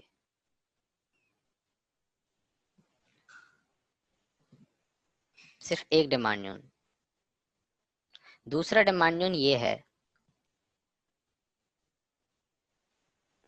दूसरी डिमांड जोन में जब ट्रेंड चेंज होगा तो एंट्री देने से पहले ही, सॉरी, इस डिमांड जोन को ब्रेक करने से पहले ही हमारी एंट्री हो जाएगी और प्राइस ऊपर की तरफ रिवर्स हो जाएगी। ना ये डिमांड जोन ब्रीच होगा ना हमारा ट्रेंड डाउन होगा। इस तरह से हमें पहले से ही आइडिया हो जाएगा कि हमारा ट्रेंड क्या रहने वाला है। जैसे ये एक देखिए, ये फॉर्मेशन, इसके अकॉर्डिंग ट्रेंड अप है यहाँ पे, मूविंग एवरेज और इसके अकॉर्डिंग भी, ये जो करंट मूव है उसके अकॉर्डिंग ट्रेंड अप क्यों हुआ। डिमांड सप्लाई वॉल्यूशन देखें तो एक इसने, ये सप्लाई जोन एरिया जो था, प्रॉपर सप्लाई जोन का स्ट्रक्चर नहीं है, बट प्राइस ने ऊपर की से नीचे की तरफ रिवर्स किया था। ऊपर से नीचे की तरफ प्राइस आई थी और उसके बाद ऊपर गई थी। तो ये वाला जो एरिया था ये एक रेजिस्टेंस एरिया था। इस रेजिस्टेंस एरिया को इसने ब्रीच करके ऊपर क्लोजिंग दी, ट्रेंड यहाँ पे हो गया था साइडवेज। और उसके बाद जो दूसरा एरिया था वो ये था रैली बेस्ड ड्रॉप वाला, इसके ऊपर क्लोजिंग देकर ये ट्रेंड हो गया अप। अब हमारी एंट्री यदि यहाँ पर होती, सपोज कीजिए ये हमारा कोई जोन होता, तो हमें पहले से ही पता था कि इस वाले पूरे फॉर्मेशन में कोई डिमांड जोन फॉर्म हुआ नहीं है। तो यदि जब डिमांड जोन ब्रीच ही नहीं होगा, ट्रेंड हमारे पास अप है, तो वो ट्रेंड अप ही रहने वाला है। जब डिमांड जोन ब्रेक नहीं होगा और ट्रेंड ऑलरेडी अप है तो हमारा ट्रेंड अप ही रहने वाला है।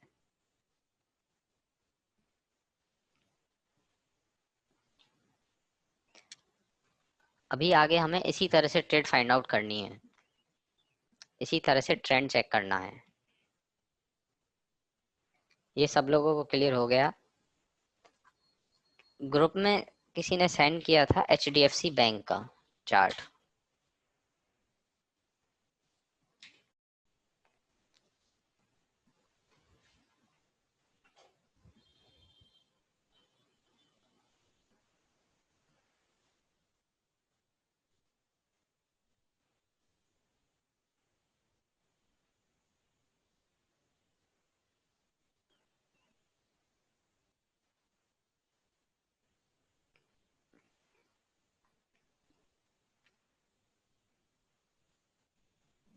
यहाँ पे उन्होंने कोई ट्रेड सेटअप किया थी, आप सब लोगों ने देखी होगी।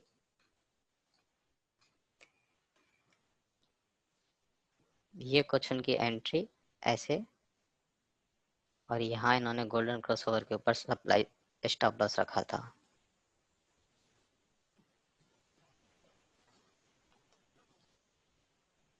इस तरह से इस ट्रेड को आप बताइए, ये क्या है? एंट्री स्टॉप लॉस जो यहाँ पे मार्किंग है वो सही है क्या? ये जो पैटर्न फॉर्म हुआ था, ये वाला जो पैटर्न है, क्या ये लेने लायक है? यहाँ पे हम ट्रेड ले सकते हैं अभी तक हमने जो भी पढ़ा है उसके अकॉर्डिंग?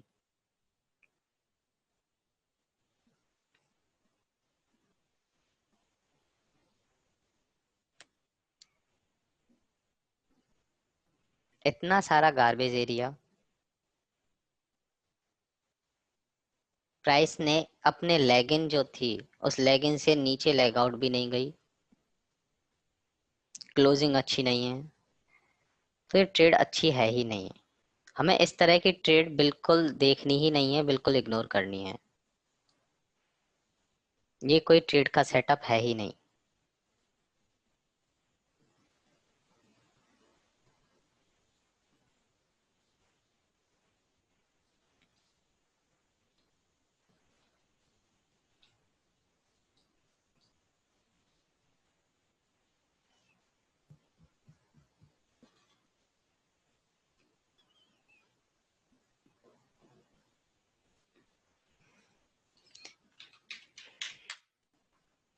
आई थिंक BPCL का ये एक,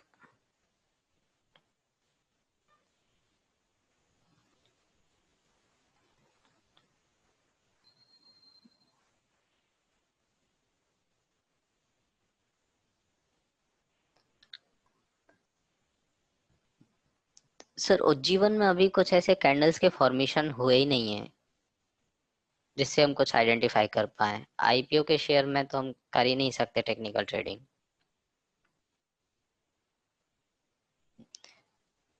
जब 2-3 साल हो जाते हैं उसके बाद हमारे पास डेली पे और वीकली पे अच्छा खासा डेटा हो जाता है, जैसे HDFC AMC, HDFC life, D mart, और ये कुछ ऐसे शेयर हैं जिनमें डिमांड जोन सप्लाई जोन बहुत अच्छी तरह से फॉर्म होते हैं और बहुत अच्छा रिस्पेक्ट करते हैं। डी मार्ट, इसमें देखिए हर डिमांड जोन रिस्पेक्ट होता है। Drop base rally, price high, ऊपर गई, ये एक नया फॉर्मेशन बना, ऊपर गया, ये एक नया एक leg out, single leg out का, ऊपर गया। हर डिमांड सप्लाई इसमें फॉर्मेट होता, रेस्पेक्ट होते हैं।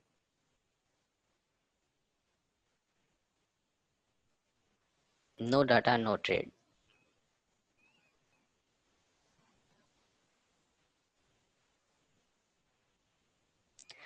सर SBI कार्ड के लिए मार्केट पे डिपेंड करता है।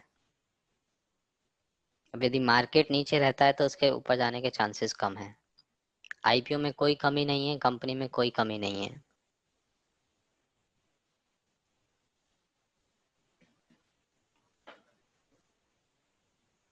यदि आपको श्योरिटी नहीं है, क्योंकि हमारे पास आगे कोई चार्ट नहीं है, कोई कैंडल नहीं है, कुछ भी प्रीवियस डेटा नहीं है,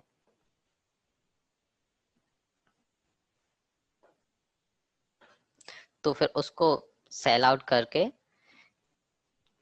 कोई दूसरा स्टॉक जो कि अच्छे मंथली के क्वार्टरली के डिमांड जोन में आया है उसको इन्वेस्टमेंट पर्पज से बाय कर सकते हैं। डाउ 10% के लोअर सर्किट पे था, भी हो सकता है कल हमारे मार्केट और गिरे। अभी जो ट्रेड हो रही है वो इस क्वार्टरली के डिमांड से ऊपर की तरफ जा रहा था मार्केट। जिस दिन 10% का लोअर सर्किट लगा था वो इस क्वार्टरली के डिमांड में आने के बाद ही रिवर्स हुआ था।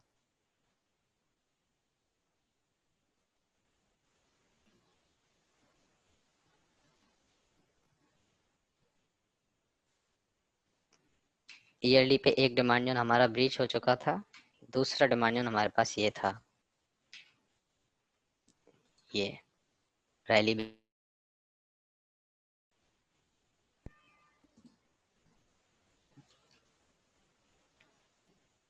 इस ईयरली के डिमांड से कोइंसाइड करता हुआ एक मंथली का डिमांड है जो कि रिवर्सल भी है, ड्रॉप बेस रैली।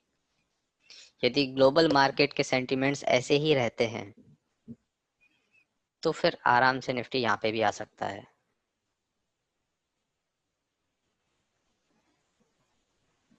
क्योंकि इसकी बॉडी जो है, इस डिमांड की बॉडी और ईयरली के डिमांड की बॉडी दोनों एक ही टाइम एक ही प्राइस पे हैं।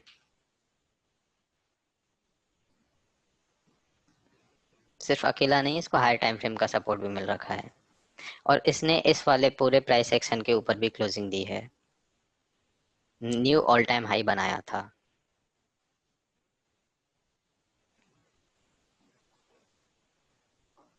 बट यदि अब ये क्वार्टरली की कैंडल क्लोज हो जाएगी मार्च के एंड में और मंथ की कैंडल भी क्लोज हो जाएगी और सेलिंग प्रेशर ऐसा ही बना रहता है तो यहाँ पर आने के चांसेस पूरे हैं। और ये एक एरिया भी इसको ट्रैप कर सकता है, जो हम ट्रैप में पढ़ेंगे आगे, जो टॉपिक है हमारा उसमें पढ़ेंगे ट्रैप। ये एक रैली बेस रैली, ये एरिया भी इसको ट्रैप कर सकता है। कर सकते हैं क्रूड ऑयल पे, बिल्कुल कोई भी चार्ट हो कैंडलस्टिक फॉर्मेशन पे सारे के सारे, चाहे वो यूएसडीएनआर हो, क्रूड ऑयल हो, सिल्वर हो, जो भी है, गोल्ड है, उन सब पे ये सारे फॉर्मेशन काम करते हैं। वॉलेटिलिटी का बस फर्क होता है क्योंकि कमोडिटी मार्केट ज्यादा वॉलेटाइल रहता है। हायर टाइम फ्रेम में ट्रेड करना, डेली से नीचे नहीं जाना उसमें, इतनी वॉलेटिलिटी जब है तो।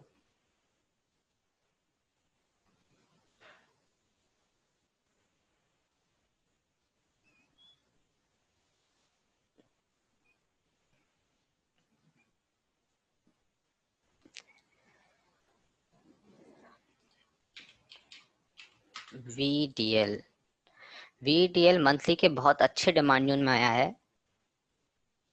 जो कि ड्रॉप बेस रैली का फॉर्मेशन है और ऐसा ही फॉर्मेशन सेम निफ्टी मेटल में भी है, ऐसा सेम फॉर्मेशन निफ्टी मेटल में भी है।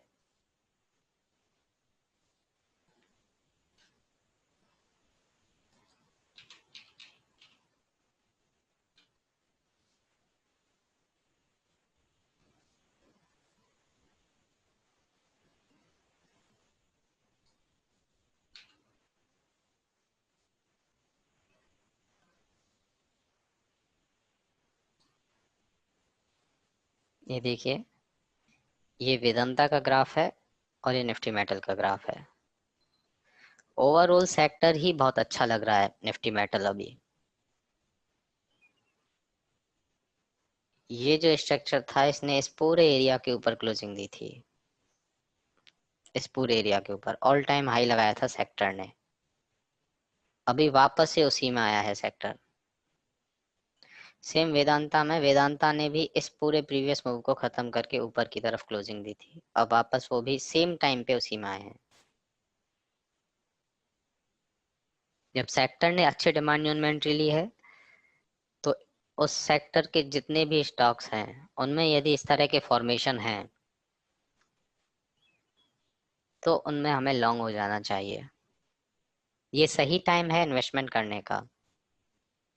यदि तो पैनिक है आपको तो आप अपनी 100% क्वांटिटी यहाँ पे बाय मत कीजिए, थोड़ा और वेट कीजिए, यहाँ पे 50% बाय कर लीजिए और थोड़ा नीचे आए, डीप में आए जोन में तो 50% और बाद में कर लेना।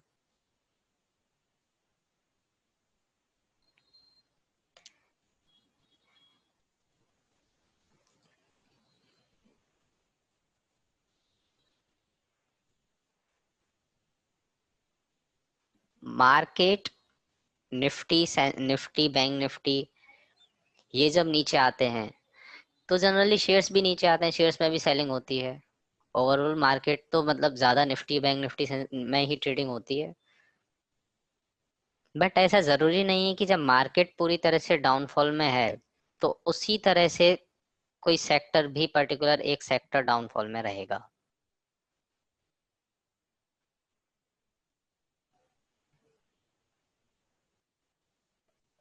अभी इस टाइम पे जितने भी सेक्टर्स हैं वो सारे के सारे किसी ना किसी डिमांड जोन में है। जैसे निफ्टी क्वार्टरली के डिमांड जोन में है, वैसे ही सारे के सारे सेक्टर भी कोई ना कोई अच्छे बड़े टाइम फ्रेम के डिमांड जोन में है।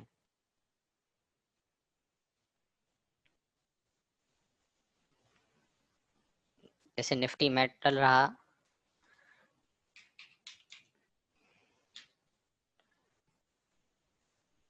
निफ्टी फाइनेंस सर्विसेज रहा,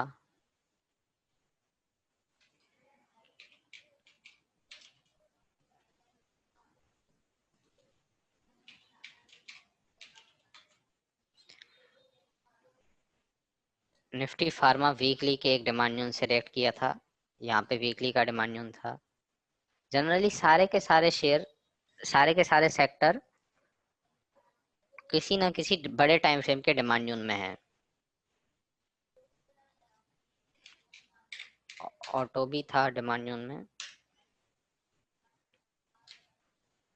इस रैली बेस रैली, और एक इसके नीचे ड्रॉप बेस रैली का भी डिमांड जोन है। अब ऐसा है कि ये देखिए, ये निफ्टी का फॉर्मेशन, निफ्टी का चार्ट है, और ये है निफ्टी ऑटो का।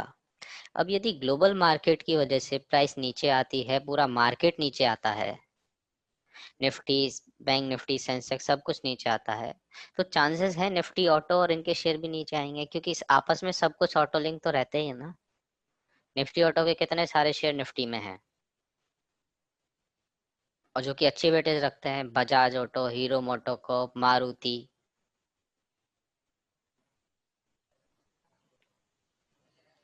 अब यदि ये लेवल जो क्वार्टरली का इसमें जो लेवल था निफ्टी का, ये लेवल यदि ब्रीच करता है निफ्टी, तो चांसेस हैं ये इसका, ये निफ्टी ऑटो का ये लेवल, मैं एक पर्टिकुलर इस सेक्टर की बात नहीं कर रहा, मैं ओवरऑल पिक्चर की बात कर रहा हूँ कि जो जो अभी डिमांड जोन में ट्रेड कर रहे हैं, ट्रेड तो निफ्टी भी कर रहा है और ट्रेड निफ्टी ऑटो भी कर रहा है, बट जब निफ्टी नीचे आएगा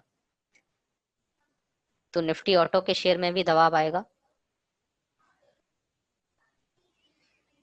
और ये नीचे आने के बाद फिर जो इसमें जो पैटर्न चलेगा, ये ड्रॉप बेस रैली चलेगा निफ्टी में।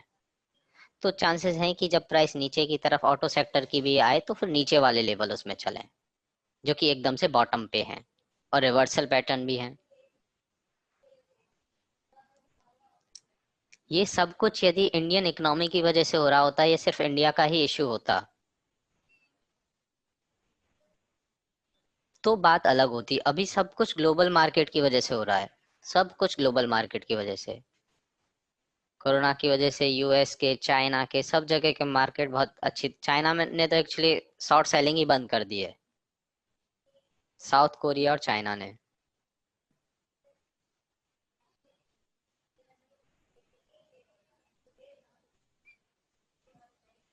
तो जब बाहर के मार्केट प्रेशर में आएंगे तो हमारे मार्केट भी प्रेशर में आएंगे, तो फिर नीचे से नीचे एकदम से जो बॉटम के लेवल्स होते हैं और रिवर्सल पैटर्न होते हैं वही चलते हैं।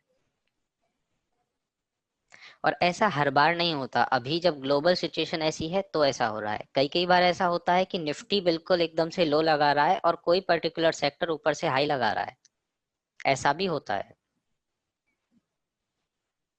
और निफ्टी हाई पे है और कोई स्टॉक, कोई पर्टिकुलर सेक्टर पूरा लो पे है।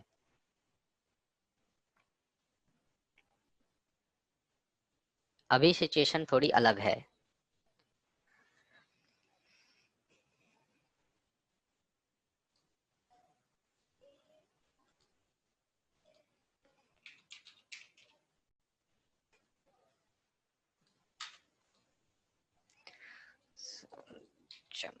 तो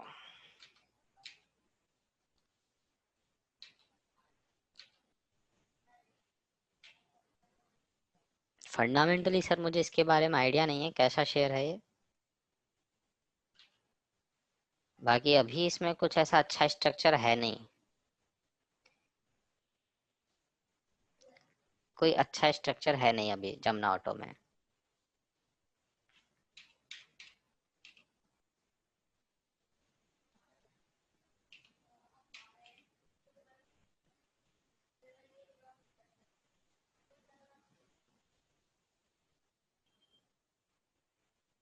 अब क्या इंडिकेशन होगा सर? 35% तो ऑलरेडी मार्केट टूट चुके हैं। पता है सेलिंग प्रेशर तो है ही, सारे मार्केट दबाव में हैं।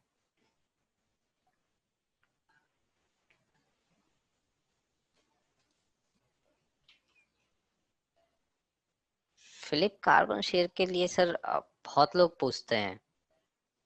कपिल जी, आपने फिलीपींस पूछा है?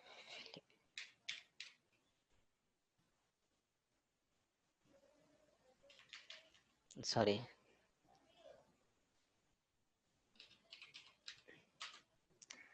सेलिंग प्रेशर तो सर रहेगा। देखिए मैं एक बार आपको जितिन जी आपको बताता हूँ। देखिए अभी सब कुछ डाउन है, वहां पे ट्रेडिंग बंद हो गई है। मैं आपको 2008 का डेटा बताता हूँ, 1 मिनट रुकिए आप। जनरली ऐसा माना जाता है जितने टाइम में स्टॉक नीचे आ रहा है, जितने टाइम में मार्केट नीचे आ रहा है, उतने ही टाइम में वो ऊपर जा सकता है, उतना ही टाइम लगता है उसे। जैसे मैं इसकी 2008 के डाउनफॉल की बात करूं, ये जो डाउनफॉल आया था ये 1 साल के अंदर आया था। सॉरी, ये सी ओपन कर लिया मैंने। ये जो डाउनफॉल था वो 1 साल के अंदर आया था पूरा, 2008 में, 2008 में। और उसके बाद जब इसमें रिकवरी आई तो ये 2009 और 2010 का कुछ हाफ ले लें अपन, 1 से 1.5 साल के अंदर वापस से पूरा मार्केट रिकवर हो गया। जितनी तेजी से नीचे आया उतनी तेजी से ही ऊपर चला गया।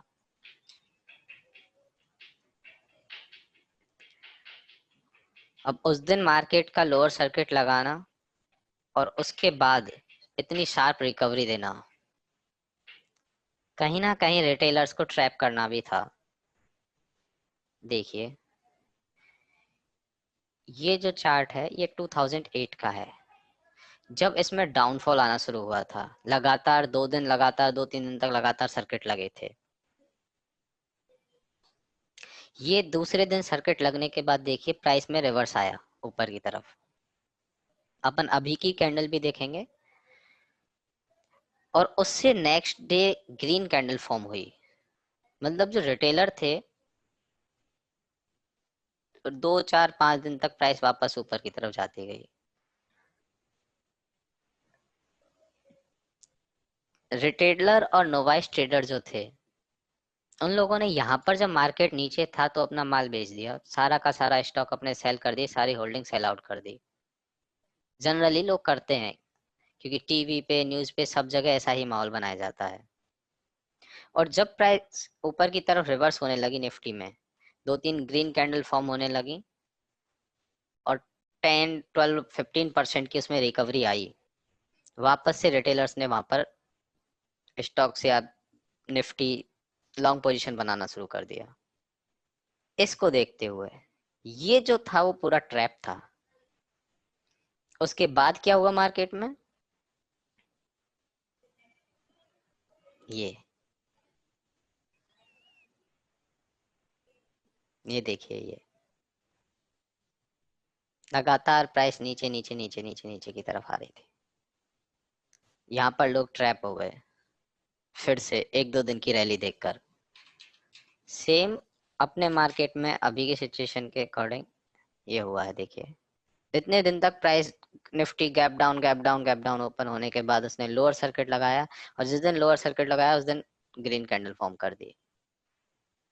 रिटेलर यहाँ पर ट्रैप हो गए और नेक्स्ट डे आज सारे के सारे जनरली जो स्टॉक कल उस दिन बढ़े थे, और आज वही के वही स्टॉक 10%, 8%, 12% डाउन है।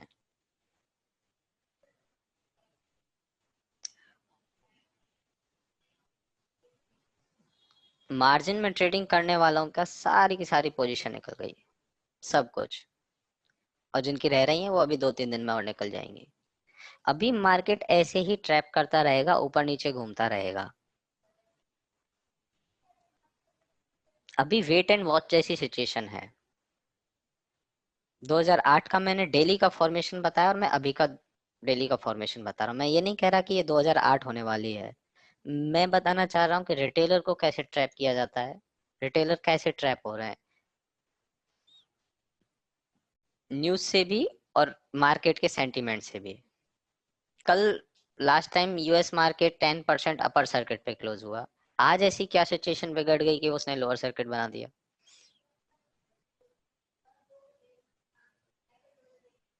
अभी सिर्फ और सिर्फ इन्वेस्टमेंट करने का टाइम है, ट्रेडिंग करने का टाइम नहीं है। वेट करना चाहिए अच्छे लेवल में आने के बाद। बिल्कुल, हमें इन लेवल्स में आते ही, निफ्टी 8000 के लेवल्स में आते ही लॉन्ग टाइम के लिए इन्वेस्टमेंट करना चाहिए। उस टाइम पे सारे सेक्टर भी अच्छे डिमांड जोन में अभी भी हैं, और यदि नीचे आता है तो और भी नीचे बैक टू बैक अच्छे अच्छे डिमांड जोन है। ये फाइनल एरिया रहने वाला है मेरे अकॉर्डिंग। ये वाला एरिया, रेंज इसकी थोड़ी ज्यादा बड़ी है, 1500 पॉइंट की है अप्रॉक्स, बट ये वाला एरिया रिवर्सल पॉइंट रहने वाला है। ये ब्रेक किया तो ये वाला ट्रैप,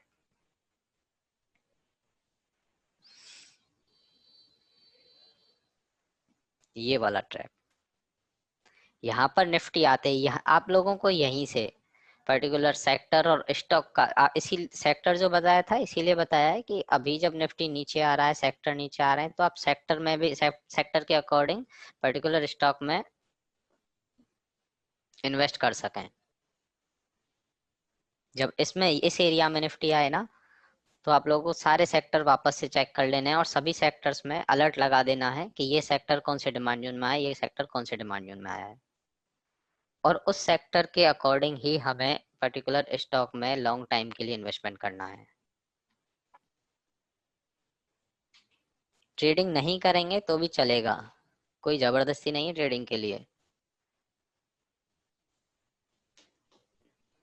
इन्वेस्टमेंट का टाइम है, इन्वेस्टमेंट कीजिए।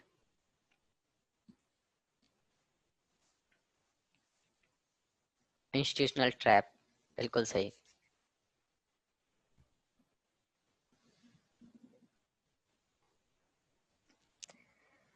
ऑल राइट एवरीवन, आज का सेशन खत्म करते हैं। आप सब लोग प्रैक्टिस करना, रिकॉर्डिंग देखना और नोट्स बनाना अपने हाथ से।